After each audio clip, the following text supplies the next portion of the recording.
I'm so glad and grateful that everybody's here tonight. This is a really incredibly inspiring experience. And two people who are here tonight are my kids. They're 12 and 10. They are awesome. My most important work in my life is to love them and keep them safe.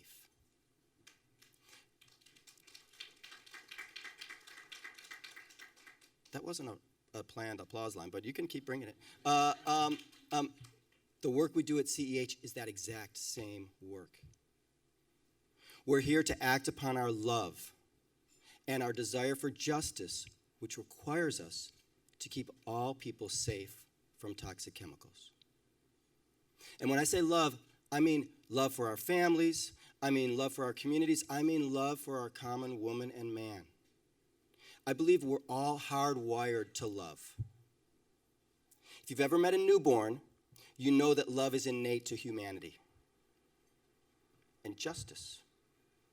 If you've ever seen a child say, "It's not fair," I hear that a lot, you know that justice is innate in who we are as well. So this desire to act out of love and justice, it's innate in all of us, even decision makers at, say, JUUL or DuPont. But people can lose their way. People can lose their way. Can you guys hear me okay? All right. Especially people can lose their way if they spend their days in a work culture that's focused on profits that are dependent upon putting people's health at risk.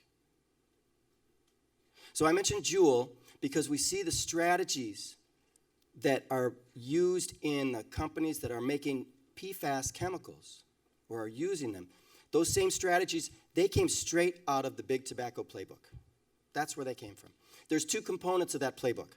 The first component, lie, obfuscate, and purchase inauthentic science that makes the case that what you're doing is not hurting anybody. That's what Big Tobacco did. If you read Rob's book, you know that's what DuPont did too. Second, if the scientific evidence becomes irrefutable, switch to a different chemical or a different product that's been less well studied, but is just as harmful, and say this new product is the solution to our problems. Big Tobacco and PFAS manufacturers are both doing that right now. So countering this playbook requires a movement. And by virtue of you being here tonight, you are part of that movement.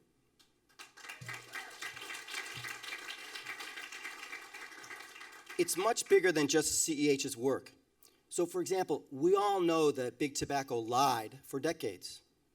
And then now, following that playbook, they've switched to e-cigarettes. That's the new product. Didn't we think we were pretty much moving to being done with tobacco? So now JUUL, being a company that's run by longtime Big Tobacco executives, has 70% of the market of e-cigarettes.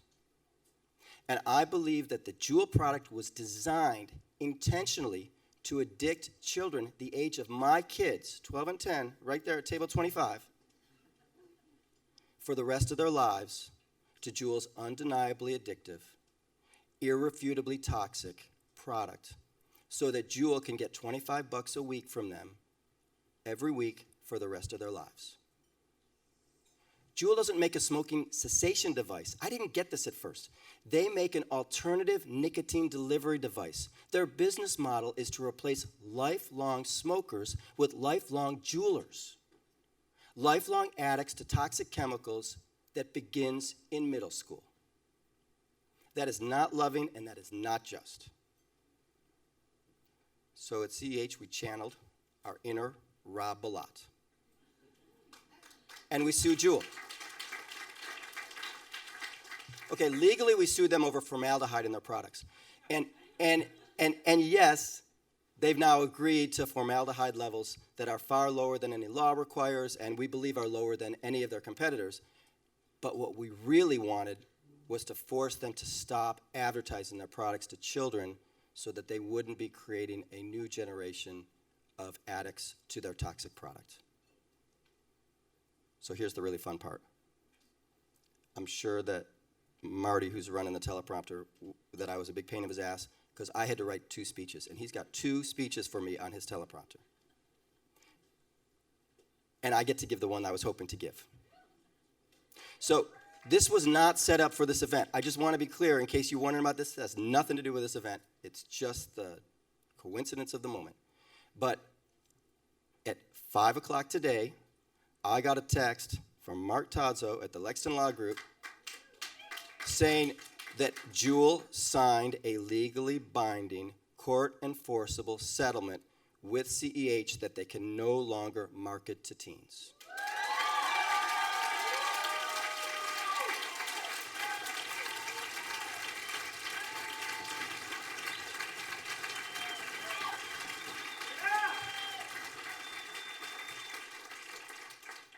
And while you were all getting liquored up, at 6:15, Mark brought the document for me to sign, and I signed it in the lounge. Is that crazy? If JUUL violates this agreement by 1 inch, we're just going to sue them again. So there's 9 specific provisions in there that define what we mean when we say no marketing to teens. So I'm not going to go through them all. But for example, they can no longer advertise in media that has more than 15% of its readers under 21. Or they can't use young people as actors or models in their ads ever again. That's cool.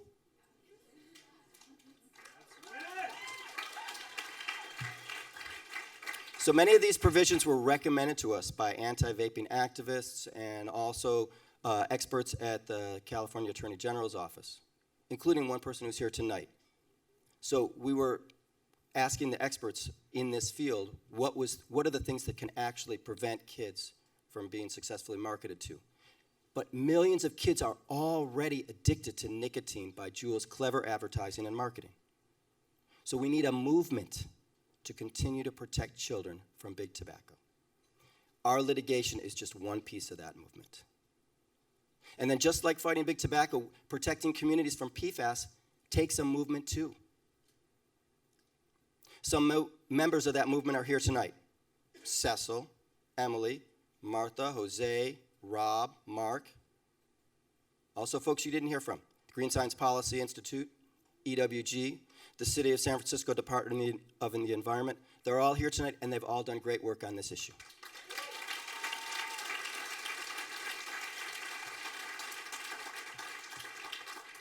So let me share a couple examples of what CEH is doing as part of this movement around PFAS.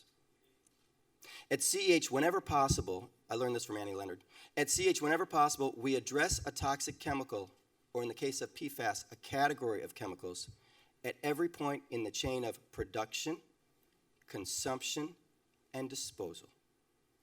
That means we protect people whose health is put at risk when a chemical is produced, when that chemical is in a consumer product, and when it is disposed of. So let's start with PFAS chemicals where they're produced. So you heard from Emily, and she shared with you the impact on her family and her community resulting from PFAS manufacturing near her home in North Carolina.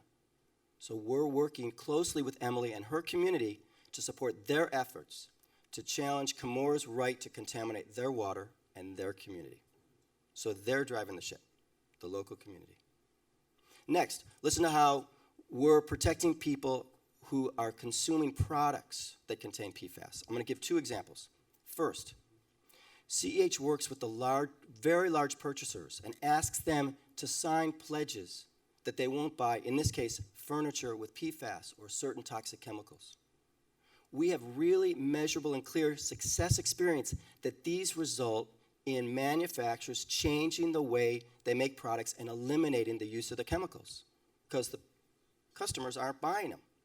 So tonight here, Kaiser's here, LinkedIn is here, Perkins & Will is here, and all of them have signed the pledge saying they won't buy furniture with PFAS chemicals. That's cool. It's super cool. And then combined, not just those 3, but combined all of the current signatories to that pledge, There's literally hundreds of millions of dollars of annual procurement of furniture pledged to not buy it if it's got PFAS stain resistant on it. It's cool. That when you leave here tonight, you're going to be taking home a piece of information that allows you to get involved and get your your employer to take action like that. This is how we directly cut off the demand for PFAS. So here's my second example about a prop. I wondered for years why paper plates like this one don't leak. Turns out they don't leak because they've got PFAS in them. It's not a coating, it's actually in there. Plates like this are used in school districts around the country. Mark talked about it. And there's data that it leaches from the plates to the food. One study found that 28% of one type of PFAS leaches into the food from the plate. This means millions of children are potentially ingesting forever chemicals at school every frickin' day. So CEH is strategizing with the largest school districts in the country. And we're going to figure out with them how to use their contracts to change this. And we also already have pilots underway with smaller school districts that are already eliminating their use of these materials so that there's not going to be PFAS in the food the kids are eating. Even better, we're helping them to replace single-use foodware with reusables, so that it's not only addressing the PFAS problem, but it's addressing other environmental problems too. We're also going to give you information to get your local school involved on that when you leave tonight. So we're going to be putting you to work. Finally, let me share an example of how we're addressing PFAS where it's disposed. These same plates that are tainted with harmful chemicals, they were all certified as compostable. So the schools thought they were doing the right thing by buying compostables, but the forever chemicals in the plates were the furthest thing from healthy compost. My mom would call that mashugana. So the City of San Francisco, the Green Science Policy Institute, and CEH convinced the third-party certifiers to stop certifying them as compostable. So now the food grown with that certified compost will be less likely to have PFAS in it.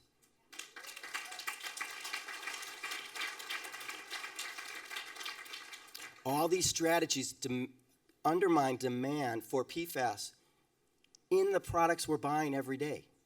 And we believe that's part of the solution to eliminate PFAS contamination from the Cape Fear River Basin, from my kids' lunch, and from our future crops. Okay, so Cecil and I have shared a lot with you about the work that CEH has done. There's a lot more to share, but I've already talked too long. I hope you're going to walk away from this evening with this. The culture of CEH is rooted in two things humanity innately desires: love and justice. We create real, measurable change in the world. We get results. We made sure that JUUL can no longer market to teens. We're undermining demand for PFAS, and there's a lot more. My friend Michael Tate's going to come up in a minute, and he's going to ask you for your support. He's going to ask you to join this movement. I hope that you say yes. Thank you.